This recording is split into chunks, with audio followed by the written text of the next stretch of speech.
Assermentation au Château Frontenac de Bruno Marchand. Il en a profité pour s'adresser aux élus présents, à rappeler l'importance du travail d'équipe, de comment il entrevoyait aussi les prochaines années de son mandat. Stéphane Lachance, qui avait tenté d'être élu comme maire, également était présent puisqu'il a obtenu un siège au conseil municipal. Il s'est entretenu d'ailleurs avec M. Marchand avant son arrivée dans la salle.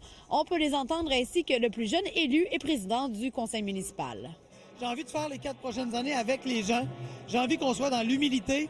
Souvent, au deuxième mandat, on peut peut-être finir par penser que c'est naturel et qu'on va être élu toujours. Je veux pas aller là. Comment, justement, cette collaboration-là avec le maire Marchand? J'en vois très positive. J'ai parlé avec le maire Marchand juste avant notre arrivée dans la salle.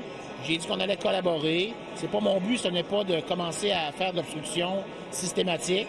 Quand ça va être bon, ça va être bon. Quand ça va être moins bon, on va le dire. Il y a un peu de frénésie, il y a beaucoup d'excitation qui nous habite. J'ai très hâte de commencer. J'ai déjà été sur le terrain un peu en fin de semaine. On continue d'avoir de la présence. Je ne perçois pas mon âge du tout. Pour moi, c'est une question d'être prêt. Je me sentais prêt de sauter là-dedans. Je me sentais prêt à aider mon prochain. D'ailleurs, cette assermentation, elle a coûté un peu plus de 47 000 $. Ça avait coûté un peu plus de 24 000 $ en 2021. C'était en temps de pandémie, donc il y avait un peu moins de participants, mais la Ville explique que l'option la moins chère a été considérée dans leur analyse.